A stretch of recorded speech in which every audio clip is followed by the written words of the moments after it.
안녕하세요. 네, 만나서 반갑습니다. 영양사에서 식품학을 담당하는 김만수입니다. 만나서 반갑고요.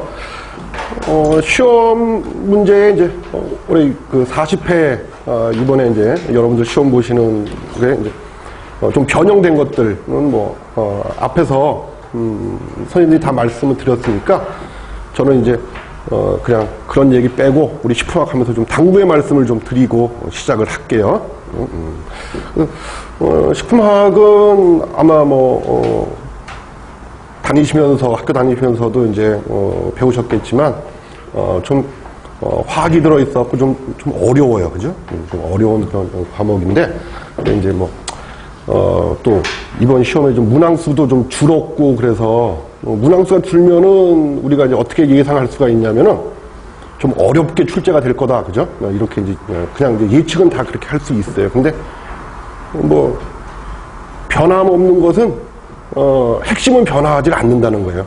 그러니까 식품학에서 중요한 것들은 변화를 하지 않으니까 그래서 이제 우리가 8주 동안에 그런 이제 핵심들만 이제 공부를 하게 될 거예요. 그러니까 너무 걱정 안 하셔도 되고요.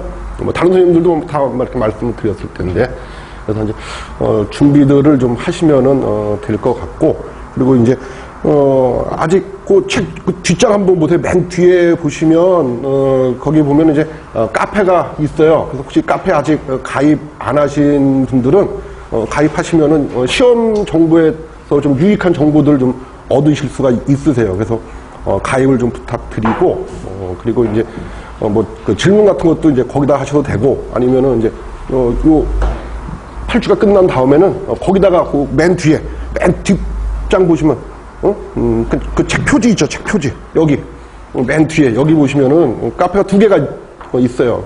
그래서 8주가 지난 이후에 여기다가 뭐 질문 주시면은 답변도 드리고 그래요. 그러니까 답변을 드릴 테니까 가입 안 하신 분들은 가입 좀 부탁을 다시 드리고 그리고 이제 시험을 우리가 수업을 어떻게 진행할 거냐면은 이번 주에 배운 거는 다음 주에 복습 문제를 한 10문제씩 이렇게 풀 거예요. 그러니까는 한 10분이나 뭐 한 20분 정도 좀 일찍 오셔서 여기 사무실에서 그 복습 문제를 달라고 그러면 아마 주실 거예요. 그리고 이제 그거 갖고 한번 풀어보시고 그리고 이제 저하고 수업 시작하기 전에 한 10분 정도 또 맞춰보고 그리고 나서 틀린 거면은 이제 도대체 어떤 거를 해야지 또 맞게 하는지 뭐 이런 것들 이제 할 거예요. 그래서 이런 당부의 말씀을 이제 드리고 바로 이제 수업을 진행을 할게요. 자, 수분 한번 보세요. 수분. 자, 1페이지에 보시면은 수분. 그래서 첫 번째가 이제 수분의 기능이에요. 수분의 기능. 자, 그래서 거기 보면 5가지가 이제 나와 있는데, 자, 첫 번째, 수분은 식품 속에서 이제 어떤 기능을 갖고 있느냐. 자, 첫 번째, 거기 줄 좀 쳐놓으세요. 용매로서의 기능을 갖고 있어요. 용매로서의 기능. 그래서, 식품 안에서 일어나는 화학 반응들. 식품 속에서 일어나는 화학 반응에 물이 어떤 역할을 하느냐? 첫 번째, 용매로서의 작용을 할 수 있다. 그래서 용매로서의 기능을 갖게 되고, 그 다음에 이제, 두 번째로는, 뭐 이건 이제 생리적인 얘기인데, 운반체로서의 기능을, 거기도 줄 좀 쳐놓으세요. 운반체로서의 기능을 가져요. 운반체로서의 기능. 그래서 거기 보시면 뭐 영양물질, 뭐 산소, 그 다음에 노폐물, 이런 것들을 운반하는 운반체로서의 기능. 그 다음에 세 번째는 이제, 조절 및 열의 전달 수단으로 기능을 갖고 있어요. 그래서 이제 어떤 거를 조절을 하느냐 하면은 체온 조절. 그 다음에 우리, 체액의 pH, 그리고 삼투압, 뭐 이런 것들을 이제 조절할 수 있는 기능. 그리고 이제 열을 전달해 줄 수 있는 기능. 이런 것들을 갖고 있고. 그 다음에 이제 식품으로서의 기능이 아주 중요한 것이 이제, 4번, 5번이죠. 거기 좀 표시 좀 해 놓으세요. 식품으로서의 수분의 기능이 중요한 게 바로 얘네들이에요. 자, 첫 번째 보시면 침수성 고분자 화합물이에요. 자, 고분자라는 얘기 많이 들어보셨죠? 고분자, 그죠? 분자량이 큰 거. 근데 이제 고분자라는 이제 기준이 필요해요. 도대체 분자량이 어느 정도 되면은 우리가 고분자라는 표현을 쓰느냐 하면 분자량이 일단 이렇게 10,000 이상 되는 분자량이 10,000 이상 되는 물질들은 우리가 다 고분자 이렇게 표현을 해요. 고분자. 자, 그런 애들로 어떤 애들이 있느냐 하면은 거기 책에 보시면은 전분이나 단백질이 있어요. 물질이. 자, 그런 애들을 물이 녹여요. 이런 고분자를 물이 그 물에 의해서 녹는데, 자, 어떤 형태로 녹느냐 하면은 이런 형태로 녹아요. 이런 형태로. 콜로이드 형태로 녹아요. 콜로이드. 그러니까는 고분자 화합물들은 물에 녹으면 어떤 형태가 된다고요? 콜로이드 형태로 녹는 거예요. 콜로이드 형태. 자, 그러면 이제 우선 뭐 첫 시간이니까 얘네들에 대한 정의 한번 살펴볼게요. 자, 콜로이드란 어떤 거를 콜로이드라고 하느냐 하면, 자, 이 입자의 크기가 10의 마이너스 7승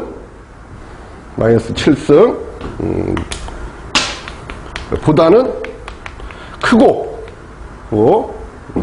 10의 마이너스 5승보다는 작은 입자를 우리가 뭐라고 그러느냐, 이거를 콜로이드라고 그래요. 그러니까 입자의 크기가 10의 마이너스 7승보다는 크고, 그리고 10의 마이너스 5승보다는 작은 입자들을 우리가 콜로이드 이렇게 얘기해요. 그래서 표시를 해보면은, 자, 이게 이제 10의 마이너스 5승이고 이게 10의 마이너스 7승이에요. 그럼 입자의 크기가 어디? 요 범위 안에 있는 애들. 그죠? 입자의 크기가 요 범위 안에 들어있는 애들을 우리가 뭐라고 부르느냐? 그거를 콜로이드라고 불러요. 콜로이드. 그래서 대표적인 게 이제 뭐, 여러 가지가 이제 콜로이드, 대표적인 게 여러 가지가 또 있는데, 이제 거기를 한번 보자고요. 자, 그래서 우선 네 번째 보시면은, 고분자 화합물들을, 물이 녹이는데 어떤 형태로 녹이느냐? 콜로이드 형태로 녹인다. 그죠? 콜로이드 형태. 그래서, 콜로이드란 뭐냐? 입자의 크기가 10의 마이너스 7승보다는 크고 10의 마이너스 5승보다는 작은 입자들을 우리가 콜로이드라고 부른다. 그죠? 이렇게 정의를 내렸고요. 자, 그 다음에 이제 보세요. 자, 함수량에 따라서, 그러니까 이제 물의 양에 따라서, 물이 많고 적음에 따라서, 자, 이 콜로이드는 두 가지 형태를 가질 수가 있다. 그런 거죠. 콜로이드는. 그러니까 이 콜로이드는, 자, 가지고 있는 수분의 양에 따라서 두 가지 상태가 존재한다. 하나가 뭐냐면은 졸이라고 하는 형태, 졸. 또 하나가 겔이라고 하는 형태. 그러면 아무튼 얘네 둘 다 어떤 형태라는 거예요? 얘네 둘 다 콜로이드라는 얘기지, 그죠? 콜로이드. 다만 수분의 함량에 따라서 수분의 함량이 많은 경우에는 우리가 이 콜로이드를 뭐라고 부르느냐? 졸이라고 불러요. 그러니까 콜로이드가 수분이 많은 상태의 콜로이드는 졸 이렇게 부르고, 수분이 적은 상태의 콜로이드는 겔 이렇게 부른다, 그런 얘기예요. 그래서 이제 대표적인 식품의 예로 졸이 뭐가 있느냐? 졸이 바로 우유가 있어요. 우유. 그러니까 이제 우유 속에 들어있는 입자의 크기가 10의 마이너스 7승보다는 크고 10의 마이너스 5승보다는 작을 만한 애들이 누가 있겠어요? 우유 속에 단백질, 카제인 있죠. 카제인, 단백질, 그 다음에 지방, 이런 것들이 입자의 크기가 10의 마이너스 7승보다는 크고 10의 마이너스 5승보다 작은 형태로 존재를 한다, 그런 얘기예요. 그런 거를 우리가 뭐라고 하냐면 졸이라고 얘기해요. 졸. 그 다음에 이제 겔 같은 경우에는, 일단은 제 같은 경우는 수분의 함량이 어때요? 작아야죠. 그래서 일정한 형태를 갖는 거야. 콜로이드가 일정한, 거기다 겔에다가 한번 적어보세요. 겔에다가 콜로이드가 일정한 형태를 갖는 거야. 일정한 형태. 콜로이드가 일정한 형태를 갖는 거를 우리가 겔이라고 그래요. 그래서 뭐 대표적인 식품의 예로 뭐가 있어요? 대표적인 식품의 예로 푸딩 같은 거. 그 다음에 젤리. 뭐 이런 것들이 대표적인 겔의 종류예요. 그래서 식품의 예로는 졸 형태는 우유, 그리고 겔 형태는 푸딩, 그 다음에 젤리 또는 두부 이런 것들이 다 겔 형태예요. 겔 형태라고 생각하시면 된다.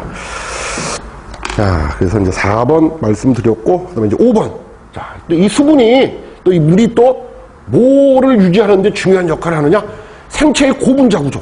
거기 생체 고분자 구조, 이렇게, 줄 좀 치세요. 그래서 고분자 구조는, 생체의 고분자 구조는 우리가 크게, 아직 단백질을 안 해서, 이해를 못 하실 수도 있는데, 생체 고분자의 구조는 1차 구조, 2차 구조, 3차 구조, 4차 구조가 있어요. 그 중에서 이 수분이 관여하는 것이 생체 구조에서 2차, 3차 구조에 관여를 해요. 그거다 좀 적어 놓으세요. 자, 생체 고분자 구조 중에서 자, 단백질, 이 수분이 관여하는 게 2차 구조와 3차 구조에 관여한다. 2차 구조. 그래서 이렇게, 특히 수분의 기능에서 특히 이 4번과 5번은, 여러분들 꼭 좀 기억 좀 해 두세요. 자, 그 다음에 이제 두 번째 말씀드려야 될 거는, 그럼 이제 식품 속에 들어있는 수분의 형태. 수분의 형태. 어떤 형태로 있느냐? 크게 두 가지 형태로 있다. 자, 그 첫 번째가 자유수 형태. 그리고 또 하나가 결합수 형태. 이렇게 두 가지 형태로 존재한다. 식품 속에 들어있는 수분의 형태는. 자, 그래서 이제 각각의 특징들을 한번 살펴볼게요. 자, 그래서 거기 보면 자유수 한번 보세요. 자, 용매로 작용할 수가 있다. 자유수는. 용매로 작용을 할 수가 있다. 그리고 건조를 하게 되면은 아주 쉽게 제거가 가능하다. 그리고 미생물이 이용을 해. 그래서 미생물이 이용한다는 것은 여기서 얘기하는 거는 식품의 품질을 저하시킨다. 이렇게 이해하시면 돼요. 식품의 품질을 저하시킨다. 미생물이 이용한다. 하는 거는 식품의 품질을 저하시킨다. 그 다음에 0도씨 이하에서 쉽게 동결된다. 자, 그래서 자유수에 대한 예들이 나온다고 하면 1번부터 4번까지 좀 이렇게 좀 묶어 놓으세요. 제일 많이 나오는 보기들이에요. 1번부터 4번까지가. 그 다음에는 5번, 6번, 7번은 전부 물리화학적인 용어들이죠. 그죠? 그래서 자유수 그러면은 자, 물리화학적인 용어들이 다 뭐라고 하면 돼? 높다, 크다 이렇게만 기억하고 계시면 돼요. 비점이 높다, 뭐가 높다, 그렇게 하지 말고 그냥 물리화학적인 용어는 다 자유수는 크다, 높다 이렇게 기억을 해두시고 1번부터 4번까지는 좀 알아두세요. 자, 그거에 비해서 결합수예요. 식품의 형태 이번에는. 자, 말 그대로 뭐예요? 식품 성분하고 물이 어떻게 한 거야? 물이 결합이 된 거. 결합이 된 거를 우리가 결합수라고 한다. 그런 얘기예요. 식품 성분하고 물이 결합을 한 거를 결합수라고 한다. 자, 그러기 때문에 뭐로 작용을 못하느냐? 용매로서 작용을 못한다. 그런 얘기예요. 식품 성분하고 결합이 되어 있기 때문에 용매로서 작용을 못한다. 자, 그것뿐만이 아니고, 자, 3번. 자, 보통의 물보다 밀도가 크다. 밀도. 그래서 그냥 외우라고 그러면, 얘가 지금 당장은 외우기가 쉬운데, 이제 며칠 지나서, 결합수가 자유수에 비해서 밀도가 큰지 작은지 이게 또 헷갈려요. 그죠? 그래서 여기 지금 표현하는 게 보면 여기 그 3번에 보면 보통의 물보다 하는 거 거기 줄 좀 치세요. 보통의 물이라고 하는 게 뭐냐면 이게 자유수야. 그러니까 쉽게 얘기해서 자유수보다 결합수가 뭐가 밀도가 크다. 그죠? 자, 근데 밀도를 구하는 공식 요거는 그냥 한번 보시면은 이해가 되실 거예요. 자, 뭐로 하냐면 부피분의 질량으로 우리가 구해요. 구한다고. 자, 그래서 예를 들어서 이렇게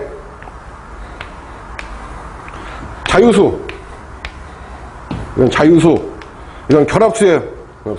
자, 똑같이 자유수 100개 그리고 결합수 100개 이렇게 존재를 해요. 존재를 한다고. 자, 근데 결합수 같은 경우는 요렇게. 그죠? 왜냐면 말 그대로 요게 수분이고 얘는 뭐겠어요? 식품 성분이겠죠. 그지? 그러니까 결합수지. 그지? 결합수. 얘네들은 이제 이렇게 이렇게 있단 말이에요. 이렇게. 자, 그러면 보세요. 자, 밀도를 비교 한번 해볼게요. 자, 똑같이 물이 가지고 있는 개수 몇 개예요? 100개지, 100개. 그죠? 그러면 물의 부피는 어때요? 똑같이. 같지, 물의 부피. 그죠? 그러면 자유수나 결합수나 물의 부피는 똑같단 말이야. 근데 무게는 어떨 것 같아요? 무게는 누가 더 무거울 것 같아요? 결합수가 더 무겁겠죠. 그죠? 그러니까 부피는 같은데 무게가 더 나가. 그러니까 당연히 밀도가 높아지겠죠. 그죠? 그래서 그렇게 기억을 해 두세요. 그래서 왜 결합수가 자유수에 비해서 밀도가 큰지. 그래서 밀도가 크다.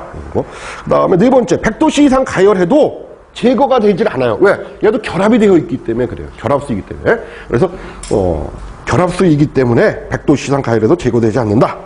0도씨 이하에서 얼지나요. 물론 이거보다 더 훨씬 낮은 온도. 자, 거기다 가로치시고, 자, 마이너스 20에서 마이너스 30도에서도 얼지 않는 물. 이렇게. 그 다음에 이제 여섯 번째. 미생물이 발화와 번식에 이용되지 못해. 그래서 미생물이 이용을 못하는 거야. 그래서, 자유수는 미생물이 이용을 해갖고 식품의 품질을 어떻게 한다고 했어요? 저하시킨다고 그랬죠? 근데 결합수는 미생물이 이용을 못해요. 미생물이 이용을 못한다고. 그리고 일곱 번째, 식품을 압착해도 제거되지 않는 물. 이렇게. 그래서 식품 속에 들어있는 수분의 형태까지 한번 그래서 자유수, 결합수 이렇게 좀 살펴봤고요. 자, 그 다음에 2페이지 보시면은 수분 함량을 이번에는 식품 속에 들어있는 수분의 양을 측정하는 방법이야. 측정하는 방법. 그래서 얼만큼 들어있는지 그 수분의 양을 측정하는 방법. 그래서 수분의 양을 측정하는 방법으로 두 가지가 있어요. 두 가지가. 자, 첫 번째가 뭐냐면 거기 2페이지에 보시면 1번 수분 활성도라고 거기 줄림 쳐놓으세요. 수분 활성도. 그 다음에 3페이지에 보시면 평형 수분 함량이라고 되어 있죠. 평형 수분 함량. 그래서 식품 속에 들어있는 수분의 양을 측정하는 방법은 두 가지 방법으로 측정한다. 그 첫 번째가 수분 활성도라고 하는 방법을 갖고 측정하는 방법이 있고, 또 하나가 평형 수분 함량이라고 하는 걸 갖고 측정하는 방법. 이렇게 두 가지가 있다. 한번 기억 좀 해두시고, 자, 거기 개요부터 한번 보시죠. 자, 식품 속에 있는 식품 중에 수분 함량은, 자, 식품 자체가 가지고 있는 수분 함량. 그죠? 식품 자체가 갖고 있는 수분 함량하고, 그 다음에 대기 중에 있는 수분의 양. 대기 중에 있는 수분의 양을 우리가 뭐라고 그러느냐? 용어로 상대 습도라고 그래요. 자, 오늘같이 이렇게 나를 이렇게 굳이고 이러면, 자, 이 대기 중에 있는 수분의 양이 어떻겠어요? 높겠죠? 그지? 그러면 얘를 뭐라고 표현하면 돼? 상대 습도가 높다. 이렇게 표현을 하는 거예요. 상대 습도. 그래서, 식품 속에 들어있는 수분의 양은 뭐하고 뭐에 영향을 받느냐? 식품 자체가 갖고 있는 수분의 양하고, 그리고 상대 습도에 영향을 받는다. 그죠? 자, 그래서 그 수분의 양을 측정하는 방법으로 두 가지가 있는데, 그 첫 번째 수분 활성도에 대한 얘기부터 시작을 해보자 그런 거죠. 자, 그래서 정의부터 한번 살펴볼게요. 정의.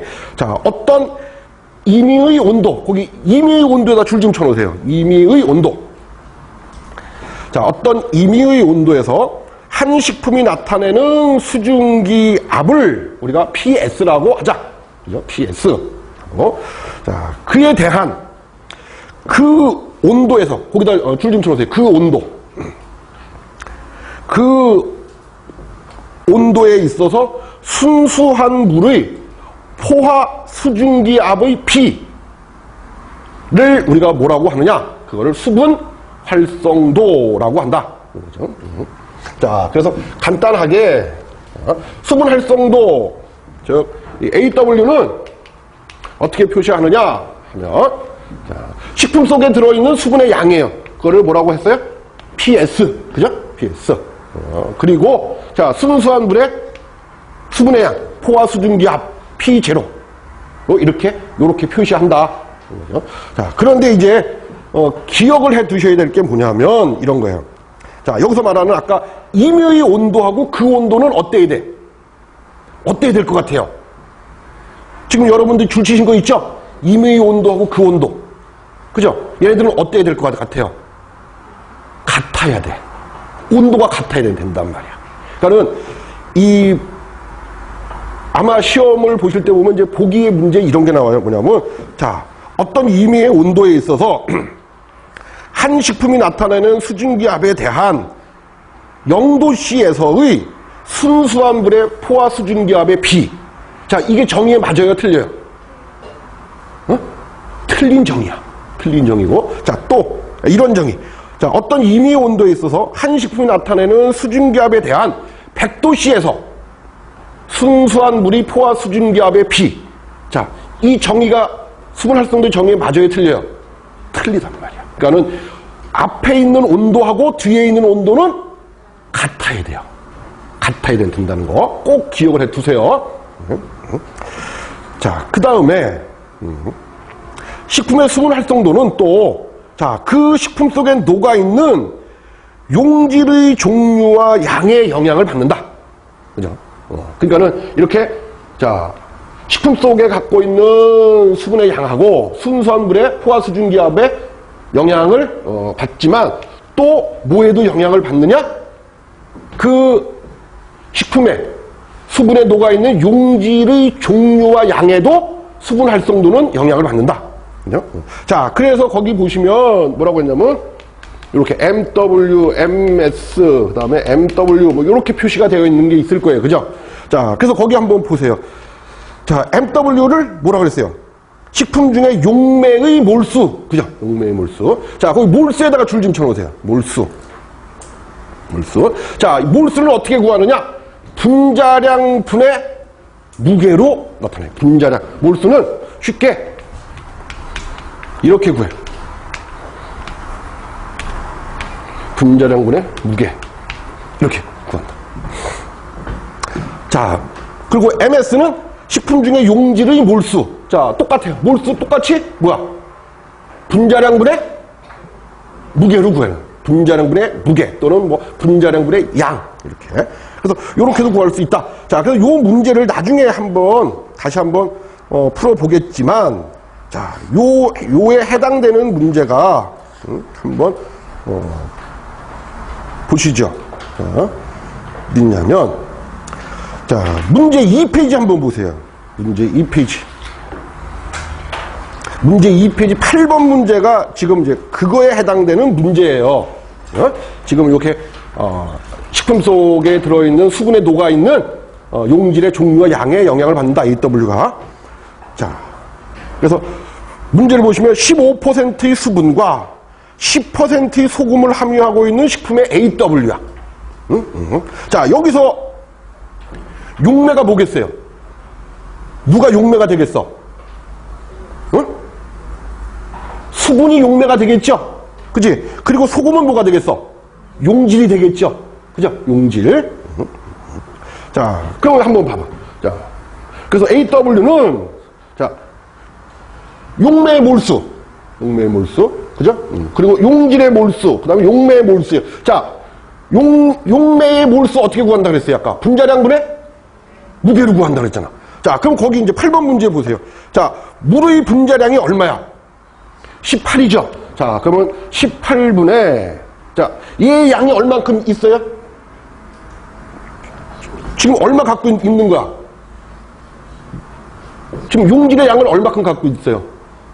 15% 갖고 있잖아. 그죠? 15. 자, 그 다음에 플러스. 자, 이번에는 용질. 자, 용질의 분자량이 얼마예요? 56.5죠. 56.5. 그죠? 56.5. 그리고 양은 얼마가 돼요? 10%. 그리고 여기 똑같겠죠. 그지? 여기는 MW니까 얘하고 똑같겠지. 그죠? 그래서 이제 계산을 하시면 돼요. 이렇게 해서 계산을 하시면 된다.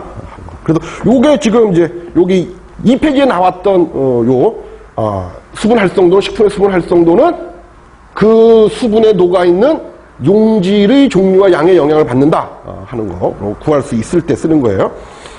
자, 그 다음에 이제 두 번째 평형상대습도라고 하는 용어가 나왔어요. 평형상대습도. 자, AW 곱하기 100이다. 그냥 요거는 그냥 알아두세요. 수분 활성도에다가 100을 곱한 게 뭐예요? 100을 곱한 값을 뭐라 그래? 평형상대습도라고 한다. 그죠? 자, 그 다음에 이제 3번 보시면 수분 활성도의 범위. 자, 한번 보시죠. 수분 활성도의 범위. 과연 수분 활성도는 범위가 어디서부터 어디까지냐? 한번 볼게요. 자, 예를 들어서, 자, 식품 속에 수분이 하나도 없는 식품이에요. 식품 속에 수분이 하나도 없는 식품. 그러면은, 자, PS 값이 뭐가 되겠어요? 자, 얘가 뭐예요, 얘가? PS가 뭐야?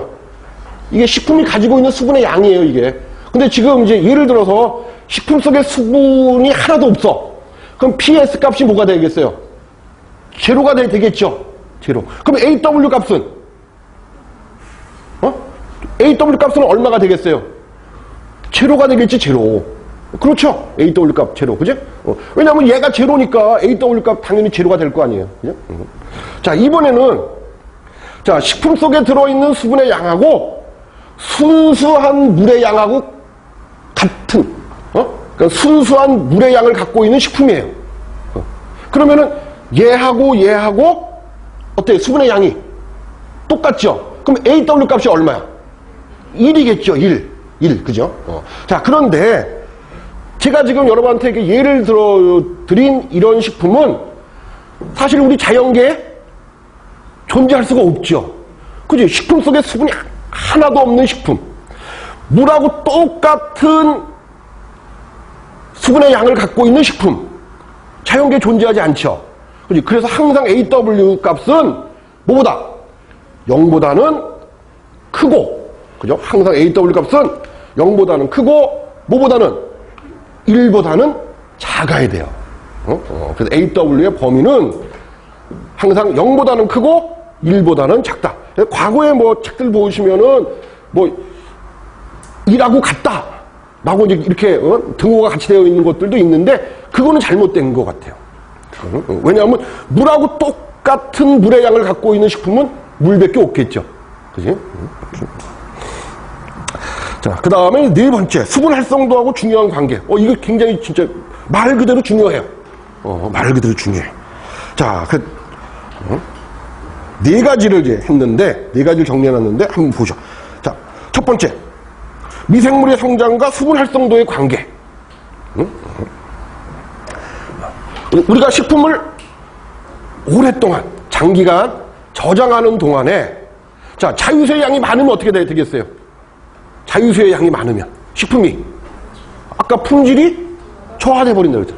그죠? 자, 그래서 우리가 식품을 안전하게 저장하기 위해서 뭐를 알아야 되느냐? 바로 거기 보시면은 미생물들의, 자, 거기 줄 좀 쳐요. 최저 생육 수분 활성도를 알 필요가 있어요. 미생물들의 최저 생육 AW를 알 필요가 있단 말이에요.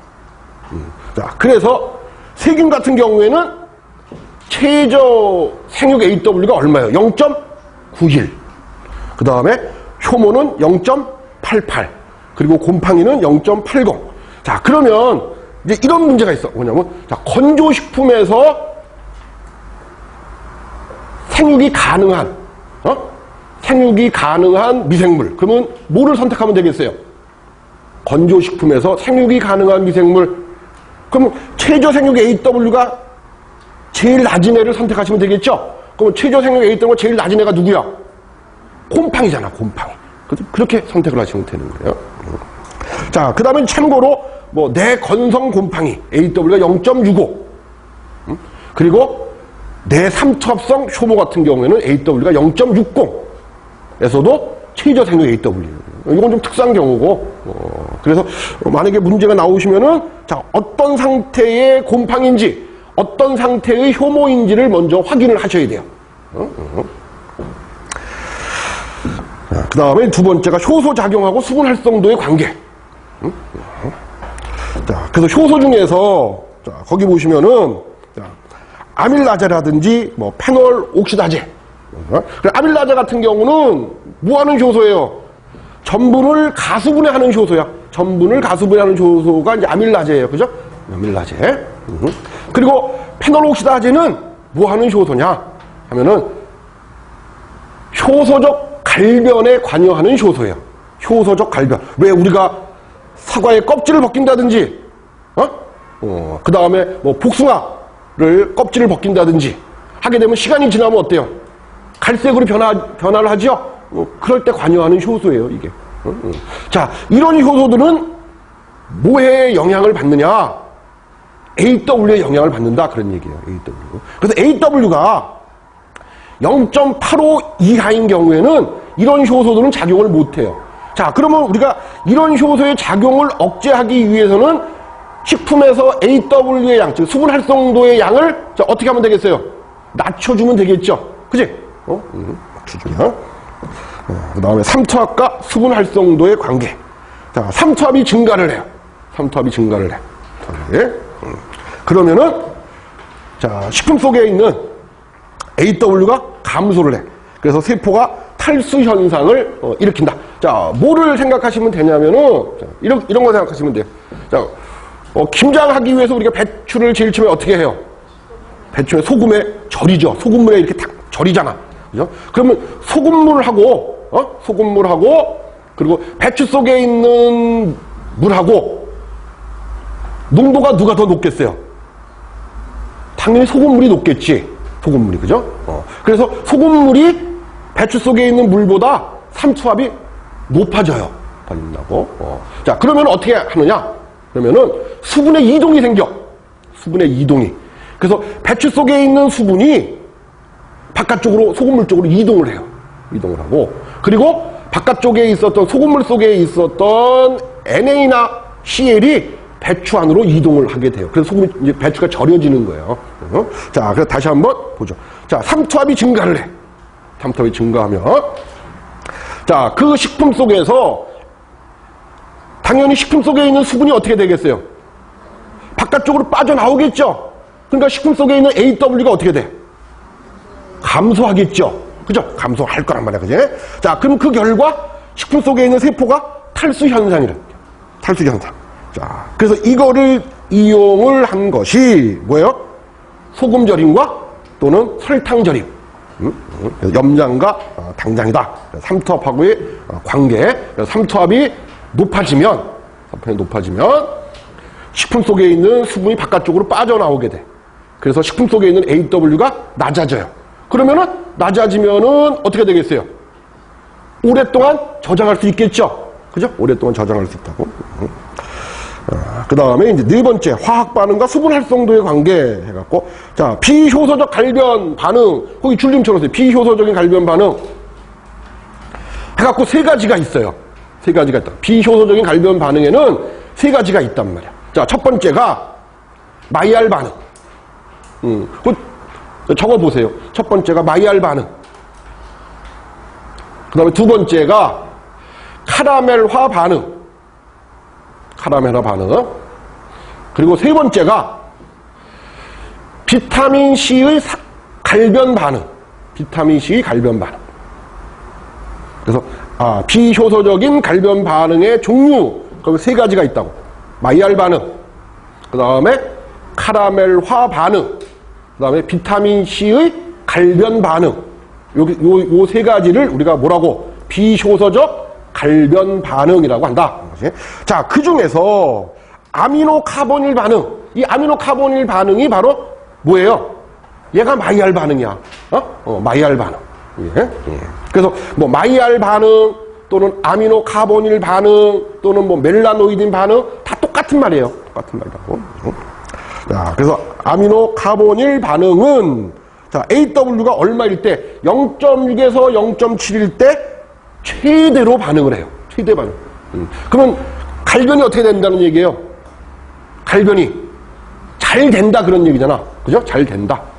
자, 그런데 이제 갈변을 억제하기 위해서는 어떻게 하면 되겠어요? 갈변을 억제하기 위해서는 AW를 낮춰주면 되잖아. 그죠? 그러니까 예를 들어서 AW가 0.6에서 0.7일 때 이 마이야르 반응을 최대로 한단 말이야. 그죠? 근데 마이야르 반응의 속도를 좀 낮춰야 되겠다. 그럼 AW를 낮춰주면 돼요. 그러면 반응 속도가 어떻게 되겠어요? 낮아지겠죠. 그래서 뭐 그거는 이제 나중에 뒤에서 나오는 거고. 자, 그 다음에 이제 두 번째가 평형 수분 함량이라고 하는 거예요. 식품 속에 있는 수분의 양을 측정하는 방법 중에 이제 첫 번째가 수분 활성도를 이용하는 방법.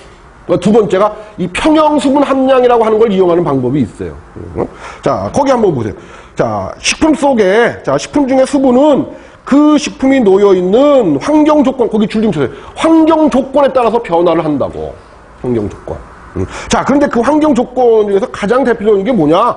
온도하고 습도예요. 온도하고 습도. 이 환경 조건에 따라서 식품 속에 들어있는 수분의 양은 변화를 한다. 그래서 식품을 이렇게 방치를 해두는 거예요. 이렇게. 자, 이렇게. 얘가 식품이에요.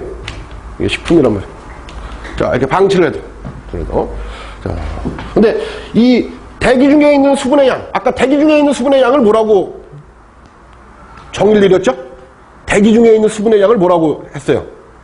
상대 습도라고 정의했잖아. 그지? 자, 그러니까 오늘같이 이렇게 상대 습도가 높은 날이에요.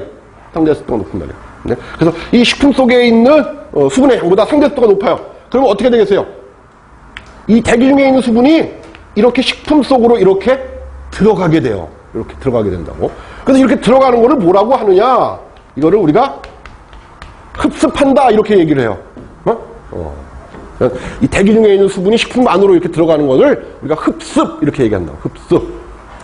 자, 근데 반대의 경우도 있겠죠. 그지? 자, 식품 속에 있는 수분의 양이 이 대기 중에 있는 수분의 양보다 더 많아. 그럼 반대로 어떻게? 이렇게 식품에서 대기 중으로 수분이 빠져나가겠죠. 그지? 자, 이런 거를 뭐라고 하느냐? 이거를 우리가 탈습 이렇게 얘기를 하는 거야. 탈습. 이렇게. 자, 그래서 지금 우리 눈에는 보이지 않지만 이 식품을 이대로 그냥 방치를 해둬요. 이렇게. 방치를 해두면은 우리 눈에는 보이지 않지만 뭐하고 뭐 흡습과 탈습을 지속적으로 반복을 해요. 막 반복을 한다고. 자, 그러다가 이런 경우가 생겨. 이런 경우. 자, 어떤 경우가 생기냐면은 이 대기 중에 있는 수분의 양하고 이 식품 속에 있는 수분의 양이 같아질 때가 있어요.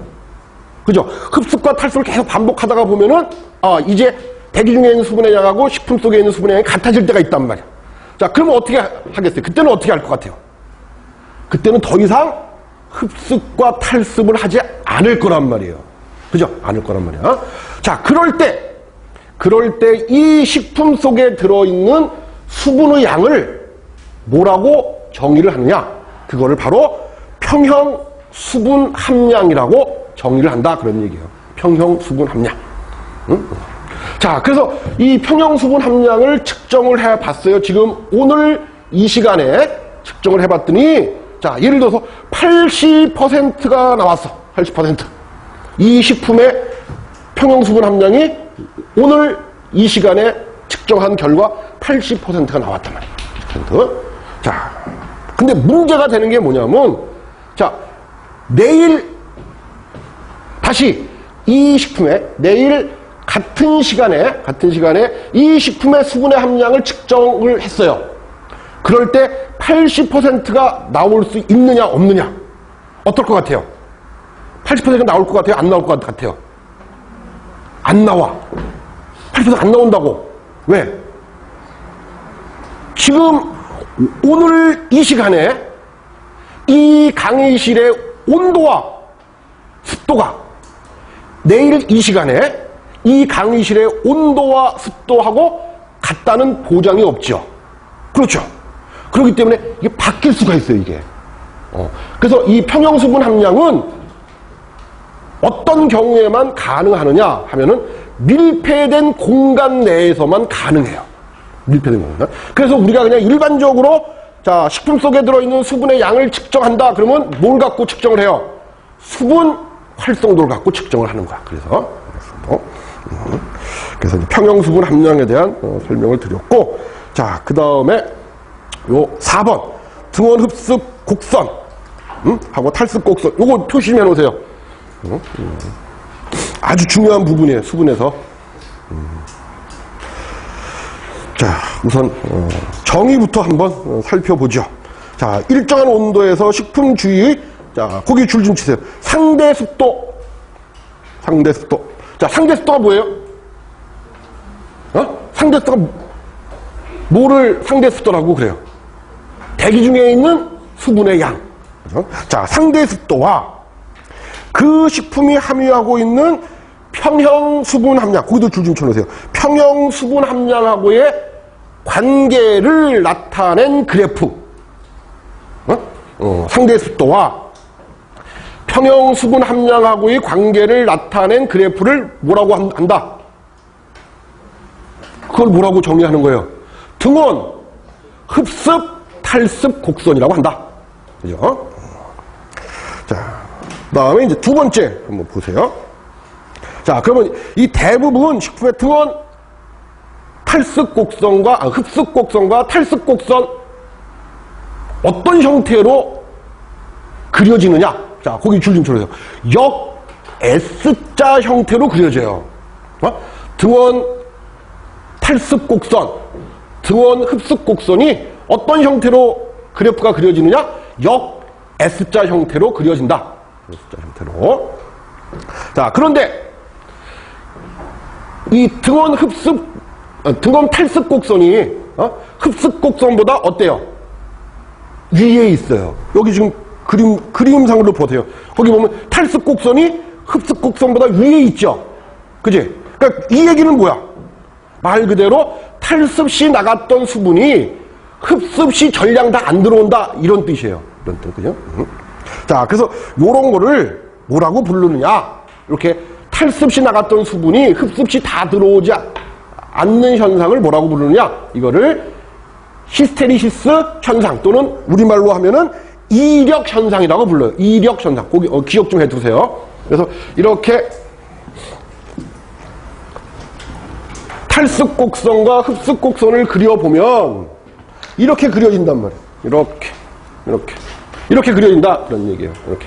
그래서 이 위에 있는 게 탈습 곡선이고 이 아래쪽에 있는 게 이게 흡습 곡선이다. 그런 얘기예요. 이렇게. 그래서 이거는 뭐를 의미하느냐? 탈습 시 나갔던 수분이 흡습 시 전량 다 들어오지 않는다를 의미한다. 그래서 요런 차이를 우리가 뭐라고 부르느냐? 이거를 이력 현상이라고 부른다. 이력 현상. 자, 요거까지 좀 기억 좀 해 두시고.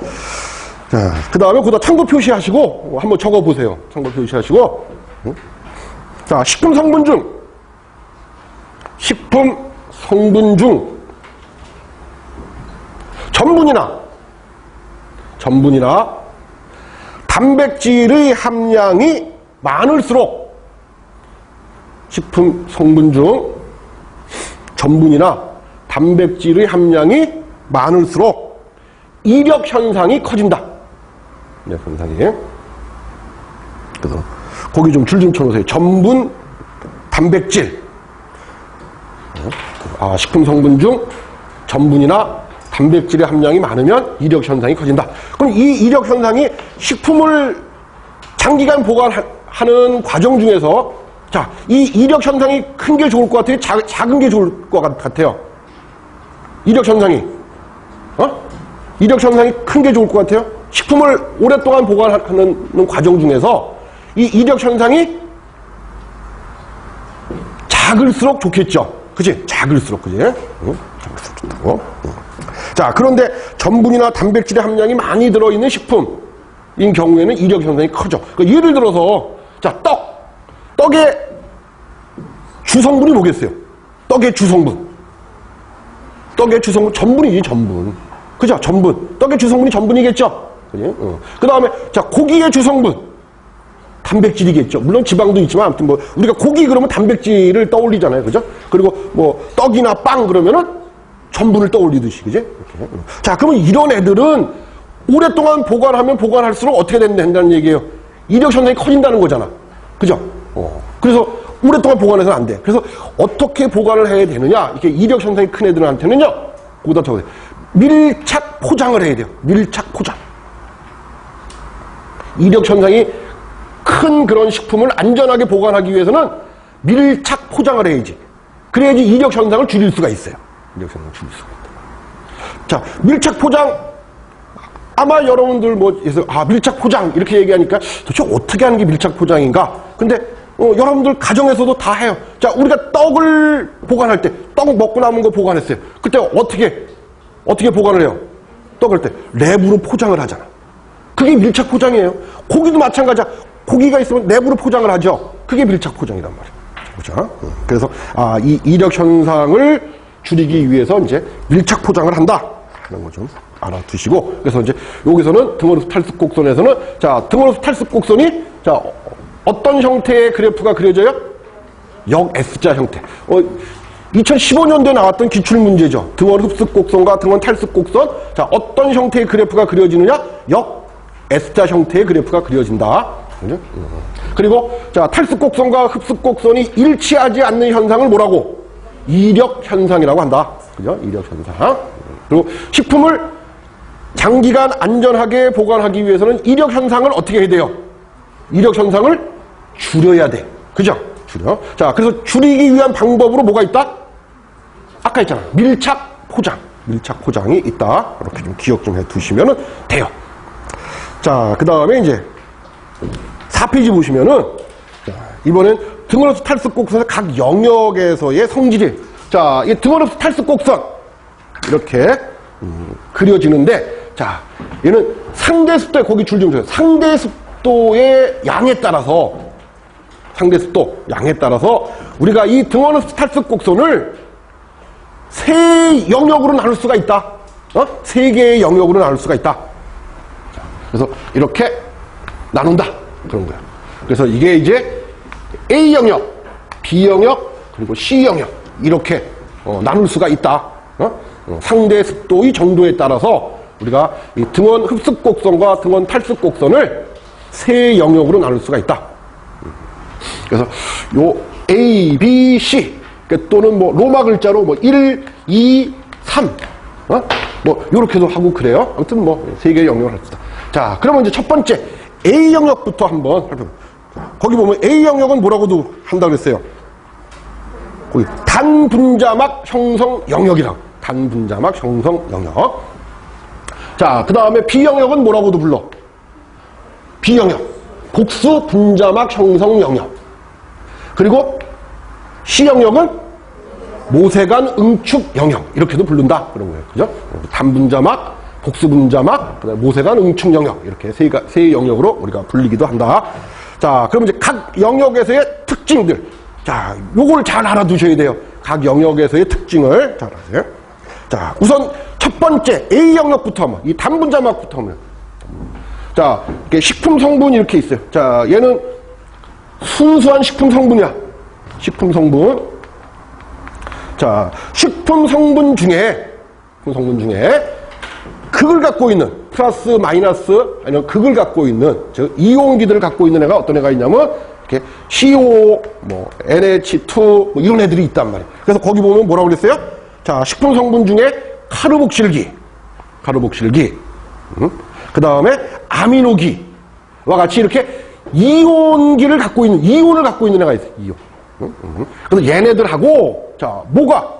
여기에 이렇게 물이 있어요. 이렇게 결합을 하는 거야. 이렇게 결합을 하는 거. 근데 요 결합이 이게 무슨 결합이냐? 거기 줄 좀, 이온 결합을 하는 거예요. 이온 결합. 거기 줄 좀 쳐놓으세요. 이온 결합. 하는 요 상태의 물들. 요 상태의 물을 뭐라고 불러요? 요거. 식품 성분 중에 있는 이렇게 이온들하고 이온 결합을 하고 있는 이런 물들을 뭐라고 불러? 이거를 거기 있잖아요. 단분자막 형성 영역이라고 부른다. 그런 얘기예요. 단분자막 형성 영역. 요런 물들을 단분자막 형성 영역. 그래서 단분자막 형성 영역에 있는 물은 자, 뭐하고 무슨 결합을 해요? 이온 결합을 한다고. 그게 핵심이에요. 이온 결합을 하는 거야. 단분자막에 있는 물 분자들은 식품 성분하고 이온 결합을 한다. 꼭 기억을 해 두셔야 돼요. 자, 그 다음에 뭐 비트 단분자막을 형성하는 영역이고, 그건 조금 이따 설명하기로 하고, 그 다음에 세 번째. 자, 유지식품의 경우. 거기 줄 좀 쳐놓으세요. 유지식품의 경우. 유지식품의 경우. 자, 오히려 안정성과 저장성이 오히려 낮다. 그러니까 수분의 함량이 이렇게 낮은 이 부분에서는, 수분의 함량이 낮은 이 부분에서는 오히려 유지식품인 경우에는 어떻게 된다는 거야? 산패가 되기 쉽다, 그런 얘기예요. 그래서 만약에 시험에 나오게 되면요, 반드시 나와야 되는 단어가 유지식품 또는 지방질 식품 또는 식품의 예로 들면은 쿠키, 그런 것들 왜 그 버터 갖고 만들잖아요. 그래서 그런 식품들의 예가 나오면 이게 단분자막일 때는 안정성과 저장성이 낮다. 오히려 낮다. 이렇게 기억해 주세요. 그래서 꼭 단분자막에서 꼭 기억해 두셔야 될 게, 얘는 무슨 결합을 하고 있다? 이온 결합을 하고 있다. 그리고 유지식품인 경우에는 오히려 안정성과 저장성이 더 낮다. 자, 그 다음에 이제 비트 포인트라고 하는 정의가 있어요. 비트 포인트. 거기 밑에 보면 정의 표시해놨죠. 비트 포인트. 자, 비트 포인트를 어디로 여러분들 생각하시면 되냐면, 뭐 영양사니까 요 부분 있죠. 요 부분.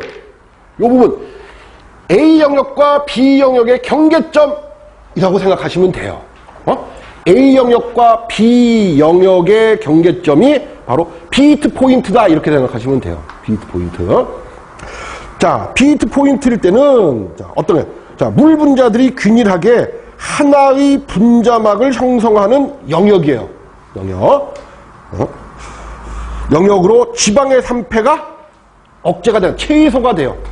자, 그래서 잘 구별하셔야 돼요. 자, A 영역에서는 지방의 산패가 어때? A 영역에서는 지방의 산패가 A 영역에서 잘 되죠. 그러니까 뭐라 그랬어? 안정성과 저장성이 낮다, 이렇게 얘기했잖아. 그죠? 자, 근데 A 영역과 B 영역의 경계점인 이 비트 포인트에서는 지방의 산패가 억제가 된다. 꼭 구별해서 기억해 두셔야 돼요. 지금 만약에 문제 나오면은, 지금 얘가 지금 A 영역에 대한 얘기인지 비트 포인트에 대한 얘기인지를 먼저 인지를 하고 문제를 보셔야 돼요. 자, 그 다음에 B 영역. 자, B 영역이면 어디예요? 여기겠죠, 여기. 그죠? 여기. B 영역. 자, 그래서 B 영역은 이제 이 그림으로 간단히 설명을 드릴게요. 자, 먼저 단분자막에 있는 물분자. 자, 단분자막에 있는 물분자, 얘네들이죠. 얘네들, 그죠? 단분자막에 있는 물분자, 얘네들. 자, 얘네들하고, 자, 새로운 물분자가 뭐를 해? 물분자와 물분자 사이의 결합. 이렇게 결합을 한다고. 근데 이거는 무슨 결합이냐? 이거는 수소 결합을 하는 거예요. 수소 결합. 자, 그래서 거기 한번 보세요. 자, B 영역. 첫 번째, 복수 분자막을 형성해. 자, 복수잖아, 이게.